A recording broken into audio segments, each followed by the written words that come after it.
we can hit that party, get like Ziggy Marley. Shorty, she don't like the party, she a super smarty. Attitude is stay on 10 and she ain't never sorry. But I swear.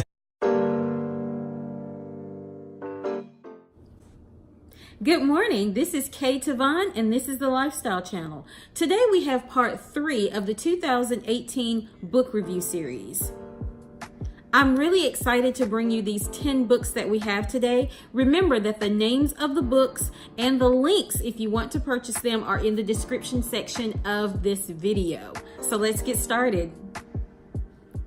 Women in Tech by Tara Wheeler. This book was really good. The writing was quick and it was punchy and it was witty, just the way that I like my nonfiction. She had so many strategies and tips in this book. She was like a Yoda whispering wisdom in my ear as I went along. Some of those takeaways were: always negotiate your salary, never take the first offer.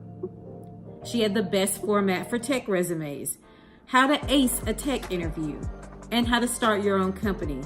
Just as a side note, not only was Tara a systems architect, but she was also a World Series poker player, so don't sleep on her strategic advice for tech. Learning to Love Data Science by Mike Barlow.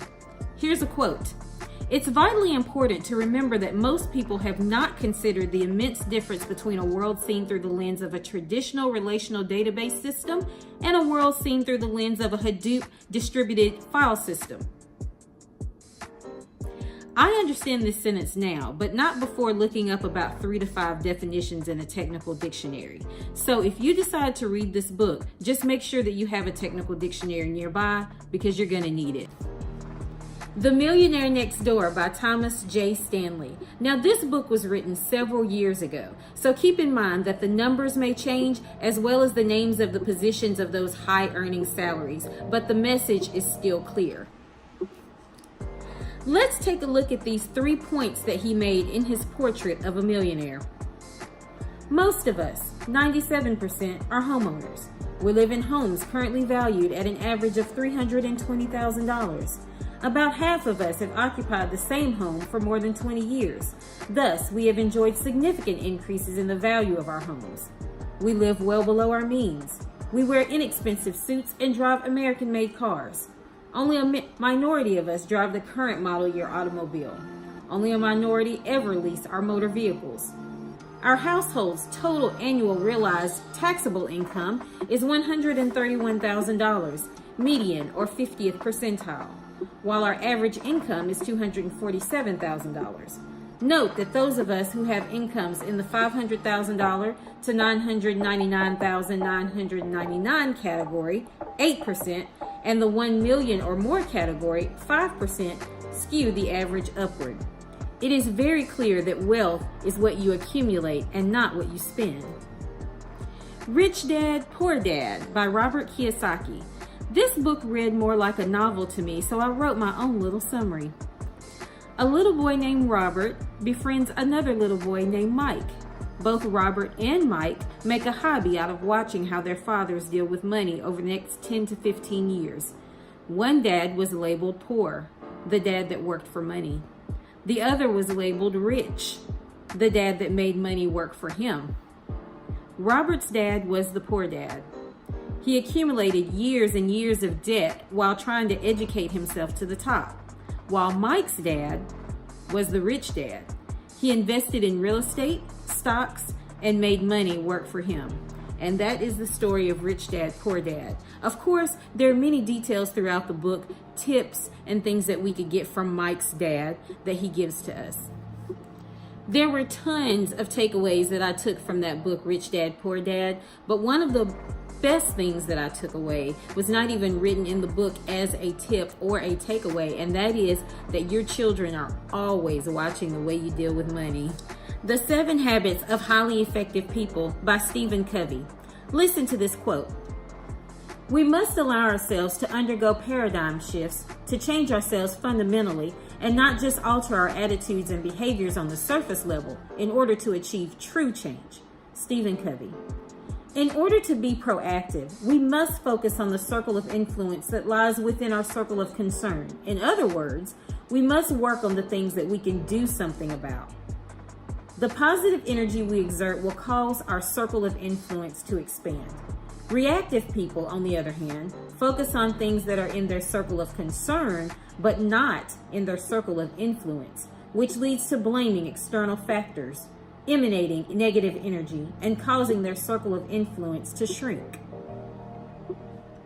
Your Deceptive Mind by Stephen Novella. Now, this book was about how our brains acquire and process information.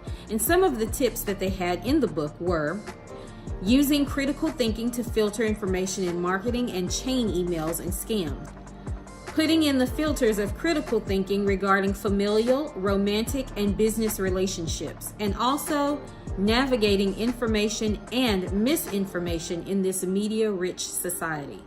The Future Computed by Brad Smith and Harry Shum. Where's artificial intelligence going, and what societal issues has it raised?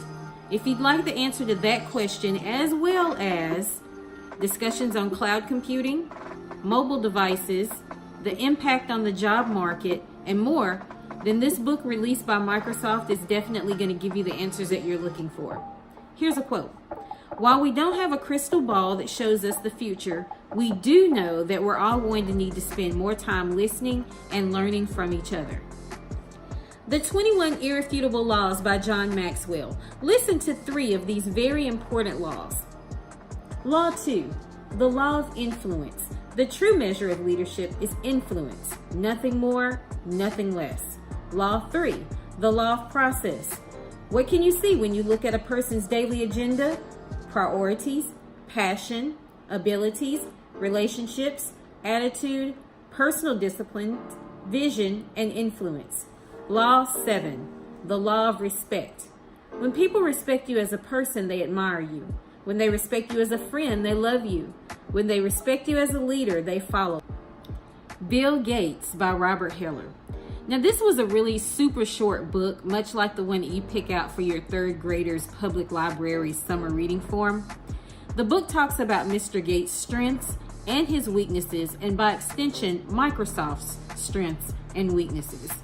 On one hand, the creator of the industry standard, and on the other hand, his widely publicized omission of the internet from his book, The 1995 Road Ahead. Ouch. Then Heller, without attempting to, describes what is my opinion of the perfect mate. Listen to this quote. Gates appears to have no outside interests other than his family, his Porsches, and his magnificent technology-crammed lakeside mansion in Medina, Washington. He loves Melinda. He's getting money. He has nice things. I don't see the drama in that. It really sounds pretty good to me. It may not be perfect, but it sounds fantastic to me. Hit Refresh by Satya Nadella. Now, this was an okay book. Lots to talk about Microsoft, which of course I've already read about, but he did have one quote in the book that I would like to read and end with. To be a leader in this company, your job is to find the rose petals in the field of shit. And isn't that what we do every day? Whether it's our job or whether it's with our family or relationships, we're always looking for the rose petals. Thanks for joining me for part 3 of the 2018 book review. Remember, if you would like any of these books, they are in the description section of this video. I really hope that I've added some value to your day. Please don't forget to like, comment, and subscribe.